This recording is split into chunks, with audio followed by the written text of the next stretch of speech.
semuanya, kembali lagi di Soundpad Podcast episode yang ketiga. Nah, di episode kali ini kita akan kedatangan narasumber dari kakak alumni kita nih. Coba Bang, perkenalkan diri. Baik, halo, perkenalkan nama saya Antoni Bincarto Simanulang. Saya alumni angkatan 33 tahun 2020 dan saya sekarang menempuh pendidikan di Universitas Udayana jurusan Ilmu Politik. Nah, kalau boleh tahu Bang, kenapa sih Abang memilih SMA Santo Petrus ini menjadi sekolah terakhir Abang sebelum masuk universitas? Kenapa saya memilih Sampet sebagai sekolah saya? Karena yang pertama saya gak lulus di San Thomas 1 sama San Thomas 2 Medan. Yang kedua saya gak lulus di SMA 1 Sidikalang dan SMA 2. Dan pilihan terakhir adalah SMA Santo Petrus. Dan kebetulan ada kakak saya juga alumni dari SMA Santo Petrus. Jadi orang tua menyarankan langsung ke SMA Santo Petrus gitu. Tapi walaupun SMA Santo Petrus ini menjadi pilihan terakhir Abang, ini nggak menjadi pilihan yang membuat menyesal kan Bang? Oh enggak, saya tidak menyesal untuk menempuh pendidikan SMA saya di Santo Petrus. Malahan saya bisa dikatakan setelah keluar dari SMA Santo Petrus, saya itu bisa menempuh ke jenjang yang lebih tinggi gitu. Jadi SMA Santo Petrus ini sebenarnya nggak seburuk sebelum Abang memilih ini jadi sekolah yang terbaik. Betul, kan? Betul sekali. Ya. Ku dengar-dengar kan Bang, Abang kan salah satu anggota OSIS. Kenapa sih Abang memilih bergabung di organisasi OSIS ini? Ralat ya, saya bukan anggota OSIS. Dan sewaktu kami menjadi OSIS, kami gak menyebut yang di bawah anggota, tapi kami menyebutnya sesama pengurus OSIS. Jadi saya dulu itu sebagai ketua OSIS. Kenapa saya bisa ada kepikiran untuk menjadi ketua OSIS? Waktu saya SMP di Santo Paulus di Katolik, saya itu pernah calon ketua OSIS waktu kelas 8, tapi saya kalah di seksi wawancaranya, seleksi wawancara. Kemudian saya memutuskan untuk melanjutkan pengalaman saya dalam memimpin di SMA Santo Petrus. Dan puji Tuhan selama kepengurusan saya, OSIS sudah semakin maju dan sudah semakin di depan. Jadi kalau sebelum-sebelumnya OSIS pasif, di zaman saya itu OSIS itu sangat aktif. Jadi ini Abang dari dorongan diri sendiri atau ada dorongan dari orang lain Bang? Yang pertama itu sebenarnya dari dorongan teman sekelas saya. Karena sebelum-sebelumnya pengurus OSIS itu selalu IPA. Kemudian teman-teman saya mengatakan bahwa ayolah kaulah jadi ketua OSIS. Masa IPA terus yang memimpin kita? Seharusnya IPS. Harusnya sekarang IPS yang dulu memimpin. Jadi ada dorongan dari teman, ada dorongan dari guru, dan yang pastinya ada dorongan dari diri sendiri. Jadi nggak ada pengaruh IPA atau IPS ya Bang? Nggak ada pengaruhnya. Jadi setelah Abang masuk di organisasi OSIS, pasti ada perubahan dari kepribadian Abang kan? Jadi pemimpin yang lebih baik atau menjadi pribadi yang lebih baik kepada teman-teman lah pokoknya. Apa kepribadian yang diubah saat Abang masuk organisasi OSIS? Kepribadian yang paling dirubah adalah soal berpakaian. Saya waktu kelas 10 berpakaian ya begitulah. Kadang kusut baju, kadang dasi gak pakai, kadang kaos kaki udah gak putih lagi tapi masih tetap dipakai ke sekolah. Setelah OSIS, namanya seorang pemimpin di sebuah SMA, di sebuah siswa, organisasi OSIS, ya saya harus menjaga etika berpakaian saya sebagai pemimpin. Kadang kalau misalnya hari ini saya memakai baju putih biru, kemudian kusut, besok saya tidak akan memakai itu, saya akan memakai yang baru lagi.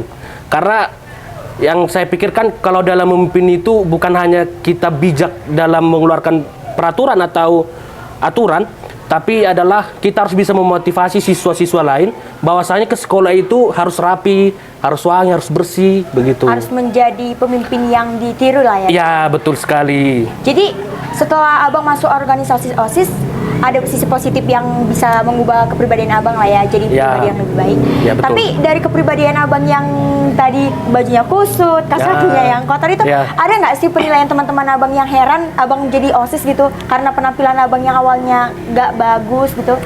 Karena kan sebenarnya sih nggak ada, karena kan tiap hari jumpa. Jadi progres yang pelan-pelan itu mereka nggak tahu. Kecuali misalnya saya OSIS sekarang, tapi gak sebulan sekolah, tiba-tiba sebulan ke depannya sekolah, kan langsung kelihatan progresnya. Oh, iya. Karena kan tiap hari jumpa, jadi sedikit-sedikit dibenahi. Kadang dasi kalau udah gak nampak logo SMA, saya beli yang baru. Tapi orang itu gak ada yang tahu gitu. Jadi itu nggak perubahan yang menonjol kali ya, Enggak, Bang? saya gak buat menonjol, supaya gak buat sensasi. Oh iya. Jadi setelah masuk organisasi OSIS, apakah hubungan sosial abang itu jadi lebih baik, dikenal sama semua anggota di sekolah ini? Gimana, Bang? Kalau bicara hubungan sosial, kebetulan saya kan ilmu pengetahuan sosial. Saya lebih memilih sosial. Jadi kalau hubungannya kepada teman-teman sekitar itu ya berjalan seperti biasa. Saya pun ke sekolah ya gak ada seperti itu ketua OSIS, gak ada. Kalau ketua OSIS di sini ya kau dianggap ketua OSIS kalau waktu rapat dan waktu ada acara udah. Kalau selama proses belajar mengajar kau bukan ketua OSIS, kau adalah siswa. Jadi gak usah lah kita, karena kita ketua OSIS jadi merasa, wah aku nih ketuanya siswa-siswa ini. Nah, itu gak usah lah terlalu dinampakkan. Iya. Jadi waktu abang berinteraksi sama teman-teman, nggak ada yang kayak abang jadi ditakuti karena OSIS? Gak ada. Malahan kalau bisa saya bilang, saya itu sering dimanfaatkan. Karena soal razia HP. Kan hanya saya yang bisa mengetahui kapan razia HP. Jadi teman-teman saya kadang, Ton, kapan razia HP? Kapan razia HP? Karena saya seorang pemimpin di sebuah organisasi, saya harus menjaga kerahasiaannya. Jangan sampai nanti mereka gak dapatan, nanti pendapat orang lain tentang kelas saya beda. Oh, berarti karena gara-gara dia ketua OSIS, dikasih tahu sama kawannya. Ini pemihakan ini, diskriminasi nih. Tahu-taunya nanti kalau saya melakukan itu secara terus-menerus, mungkin saya gak akan bisa menamatkan kepengurusan saya. Jadi walaupun abang bersosialisasi dengan teman-teman abang tetap menjalani tugas abang. Ya, karena tugas ya tugas, pertemanan ya pertemanan, beda alurnya.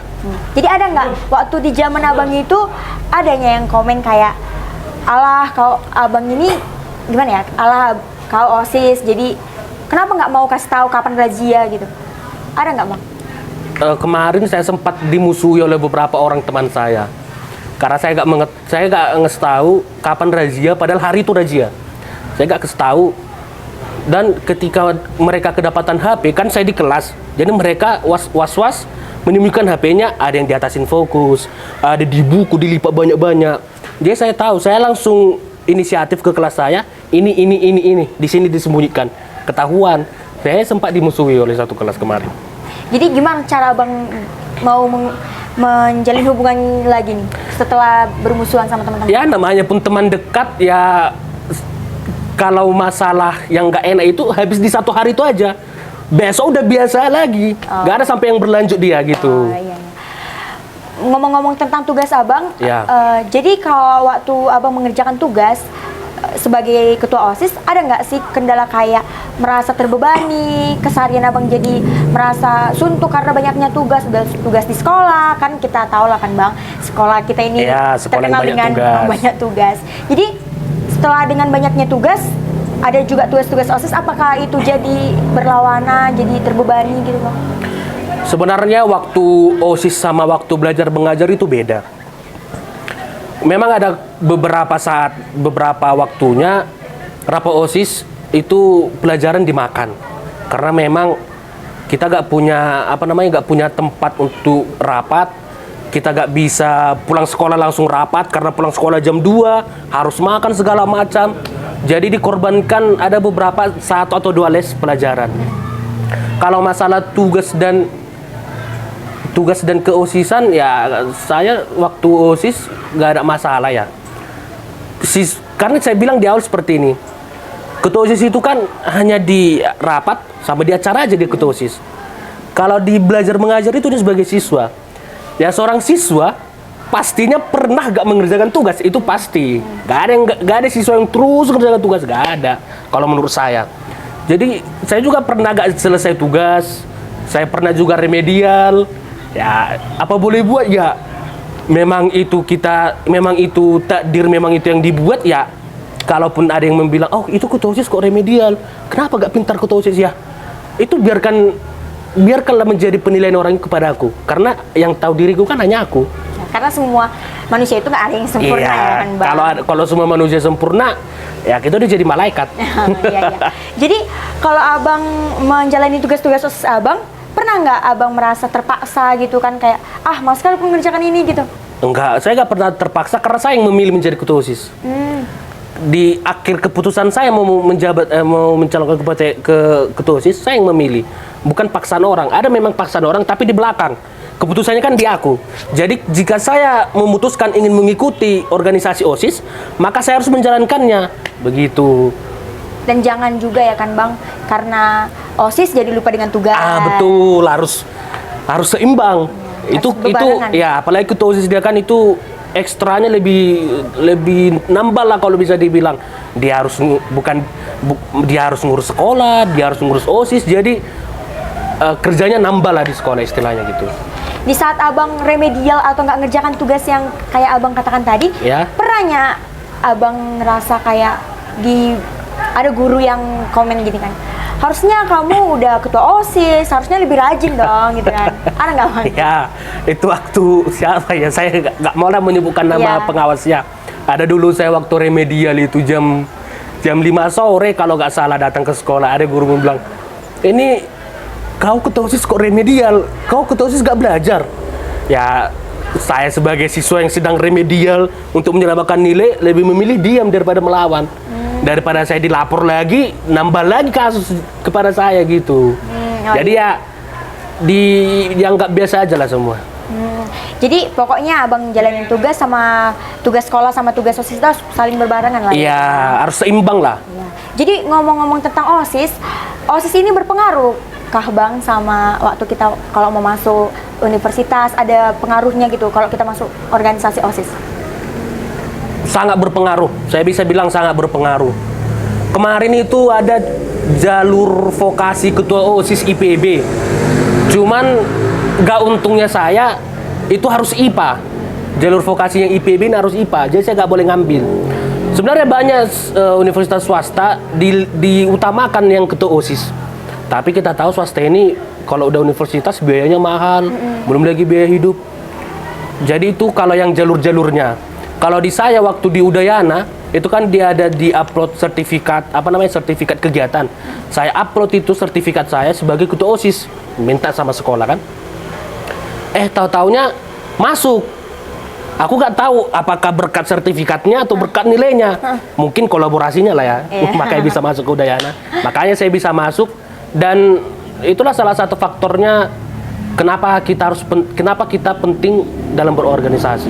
Oh, ternyata organisasi OSIS ini berpengaruh penting lah ya Bang. Sangat berpengaruh. Kalau mau masuk universitas. Ya, sangat berpengaruh. Wah, ini menjadi suatu peluang besar lah ya untuk adik-adik kelas 10 untuk bergabung ke organisasi OSIS, karena sebenarnya OSIS ini sangat berpeluang besar loh untuk langkah menuju ke universitas. Nah, gimana sih Abang mengatur waktu Abang selama belajar dan juga OSIS? Pasti kan waktunya itu banyak, jarang di rumah lah ya dibilang, karena seringan di sekolah karena urusan OSIS dan urusan belajar. Gimana cara Abang mengatur-ngatur waktu itu? Kalau mengatur waktu itu sebenarnya saya waktu OSIS agak susah mengaturnya. Karena ya masih labil juga kan, waktu kelas 11 labil-labilnya. Jadi ya saya beranggapan bahwa ya kalau belajar ya udah cukup jam 7 sampai jam 2 aja. Lebihnya kegiatan sekolah, OSIS, kerja kelompok, ekstra segala macam ya udah. Jadi kadang saya saking minatnya sama OSIS, minatnya sama kegiatan. Jadi dulu waktu saya OSIS pernah ada kegiatan hari guru. Jadi membuat karangan bunga untuk guru. Kami mulai dari pulang sekolah hari Jumat itu jam 1 sampai jam 8 malam di sekolah untuk menggapai karangan bunga guru. Menghias, membuat jepitan. Jadi mungkin ya jam 8 lah saya paling lama pulang dari sekolah. Dan kalau pulang ke rumah pun ya pasti dimarahin lah ya, karena jam 8, siapa sih siswa yang jam 8 pulang ke rumah? Tapi ya karena saya yang memilih dan keputusan saya harus berada di situ, ya saya terima aja marahan dari orang tua saya. Itu gak masalah buat saya. Tapi sebenarnya setelah Abang memilih OSIS ini, ada nggak dukungan dari orang tua? Setelah Abang memilih? Kalau mendukung, kalau orang tua saya pribadi, ya kami dibebaskan. Kamu mau ngambil apa silahkan. Gak ada kekangan, kau harus jadi ini, kau harus jadi ini. Gak boleh OSIS, harus jadi ini. Gak. Kamu terserah mau apa. Karena kan yang mau menikmati hidupku kan aku, bukan orang tuaku gitu. Jadi abang salah satu ketua OSIS yang ambis lah ya dalam melakukan kegiatan-kegiatan. Ambis ya, bisa dibilang ambis lah. Bagaimana cara abang belajar untuk masuk universitas? Sebenarnya saya jujur aja ya, saya sebenarnya nggak belajar masuk universitas karena saya jalur undangan, jalur rapot. Saya belajarnya ya mulai dari kelas 10 sampai kelas 12 semester 1 belajarnya. Tapi kalau jalur undangan ini kan harus dari nilai. Iya. Nilai abang itu gimana? Naik ke atas? kah? Konsisten naik. Ya, karena kakak saya juga mengatakan kepada saya, kalau kau mau lulus SNMPTN, nilaimu jangan naik turun. Nilaimu harus tetap naik ke atas. Karena universitas mencari orang yang konsisten, bukan yang labil, gitu katanya. Jadi seperti yang abang katakan itu Ya. sama juga seperti guru-guru yang di sekolah kita sekarang. Iya, ini. karena kan guru-guru berpengalaman juga. dia. Iya, dari mulai kelas 10 kami juga udah dibimbing nih Bang Nah. untuk nilainya jangan naik turun biar masuk universitas. Jadi langkah untuk masuk universitas itu apalagi Bang selama waktu di sekolah itu apa perilaku-perilaku yang harus dilakukan biar mempermudah kita masuk universitas gitu. Intinya kalau kita ingin masuk ke universitas, intinya yang pertama itu kita harus rajin cari informasi. Karena nggak semata-mata guru selalu memberikan informasi tentang universitas. Karena kita harus yang mencari. Karena kan kita yang butuh, bukan guru-guru.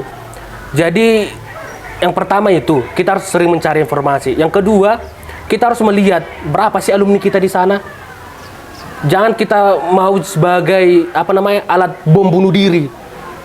Alumni satu pun belum ada di Universitas A, tapi kita berani masuk ke situ, kemungkinan nggak akan masuk. Kemungkinannya. Tapi ada kemungkinan masuk, tapi kemungkinan lebih besar nggak masuk gitu. Jadi abang masuk ke universitas mana nih kalau boleh tahu? Aku di Universitas Udayana. Jadi setelah abang masuk Universitas Udayana seperti yang abang katakan, Ya. pastilah banyak alumni-alumni dulu ya sebelum abang masuk. Kalau dulu alumni di Udayana bisa dihitung jari lah. Paling hanya 5 atau 7 orang yang di Udayananya. Gitu. Jadi setelah angkatan 33, Ya. seperti angkatan 35 kalau nggak salah, waktu angkatan 35 itu udah banyak nih yang masuk Universitas Udayana, seperti menerus-nerus Ya, abang. itu semenjak angkatan 34 sebenarnya. Orang si Karol. Itu mereka banyak itu ke Udayana, ke Bali. Ada yang di Udayana, ada yang di Ganesha, banyak itu ke Bali. Nah, setelah generasi 34, 35, 36 dan sekarang nanti bentar lagi Ya. kami, semoga lah ya Bang. Soalnya mau bisa- ke Bali. Enggak, Oh. nanti kalau mungkin nanti berubah pikiran kan karena Oh, bisa, mau juga ya. kan Bang. Soalnya kan Berubah tahun pikiran. depan. Iya. Iya. Berubah pikiran kan kayak wah ternyata Udayana menarik juga nih mau Ya. dicoba gitu. Ya, ya. Jadi setelah Abang masuk Udayana kan bentar lagi mau berangkat nih Bang. Ya, Apakah ada mengingat-ingat kenangan-kenangan di sekolah ini? Karena kan Abang baru datang lagi nih ke sekolah. kenangan gimana ya, kenangan hanya satu yang nggak terlupakan di Sampeti ini waktu kami. Nggak ada perpisahannya. Gara-gara COVID. Oh. Jadi nggak ada perpisahannya. Tapi waktu 2018 ya Bang di kelas 10. Iya, saya 2018 kelas 10. Waktu tahun 2018-2019 kan Covid belum ada. Iya. Pastilah ada kegiatan-kegiatan, keseharian-keseharian Abang. Gimana sih ada nggak yang berkesan gitu? Semua berkesan. Saking semuanya berkesan, saya kalau mengingat satu, kalau misalnya saya lagi santai-santai, saya mengingat satu kegiatan di Sampet, saya kadang-kadang, oh gini ya, aku ternyata kelas 10. Kok bodoh kan aku kelas 10 gini? Kok cupu kan aku kelas 10 gitu? Jadi mengingat itu bukan lihat Sampetnya. Saya kadang kepikiran begitu. Karena kan ada lewat anak Sampet. Oh gini pakaian anak Sampet ya. Kadang-kadang gitu dia. Karena semuanya kegiatan di Sampet ini berfaedah lah, bermanfaat lah.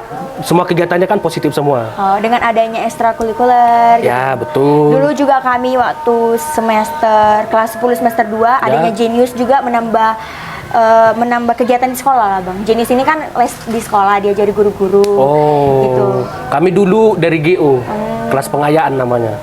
Jadi waktu Abang dengan adanya pengalaman-pengalaman yang telah Abang lalui selama 2018 dan 2019, ada nggak yang merasa Abang sesali?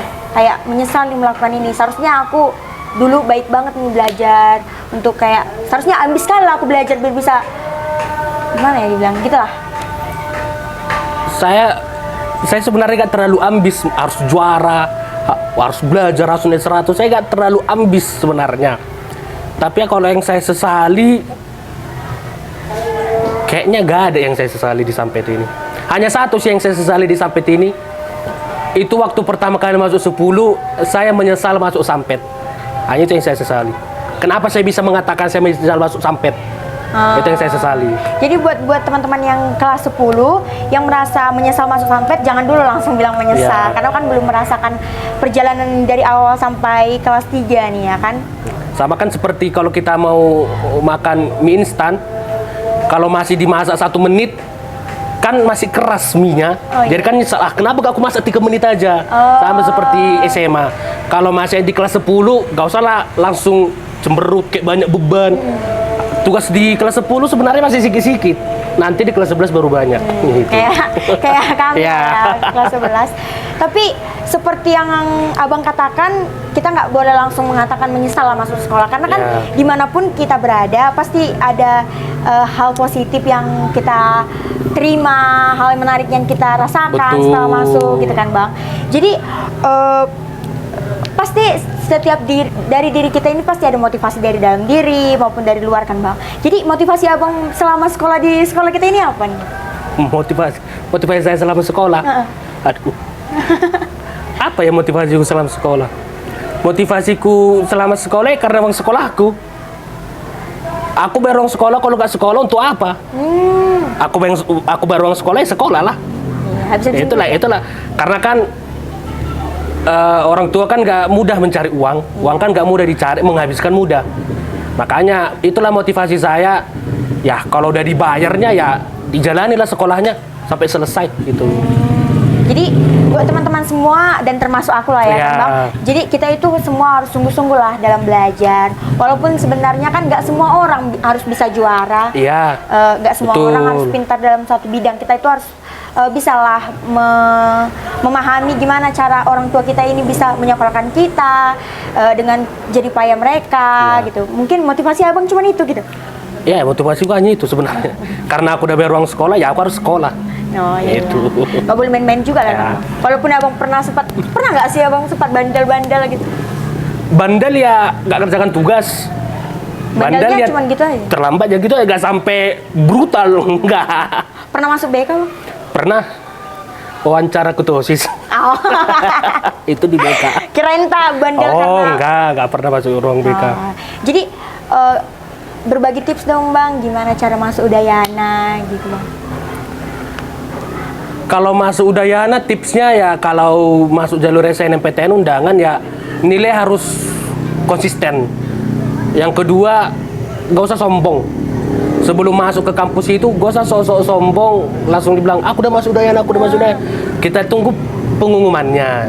Yang ketiga ya jangan lupa lah berdoa. Karena kan namanya jalur undangan keberuntungan. Kadang kami juga dibilang jalur undangan ini jalur yang nggak punya prestasi katanya.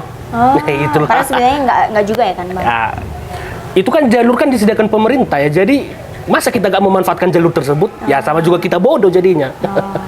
Itu nih tips-tips dari abang kita untuk Ya. bisa masuk Udayana. Jadi kasih dong bang saran buat kami yang masih sekolah di Sampet ini untuk lebih sungguh-sungguh belajar atau gimana untuk terus bertahan di sekolah ini, nggak bosan karena tugas-tugasnya. Saran dong bang. Saranku sama yang lagi sekolah sekarang, gak usah lah banyak mengeluh. Nikmati aja lah prosesnya. Karena kan emas, kalau mau menjadi emas harus dibakar sampai meleleh, dipukul, ditempah, baru bisa menjadi emas murni. Sama seperti di Sampet. Gak mungkin di Sampet ini, kalian datang misalnya -10, pulang jadi -20. Seenggaknya kalian datang ke sini -10, keluar jadi alumni, jadi +10 gitu.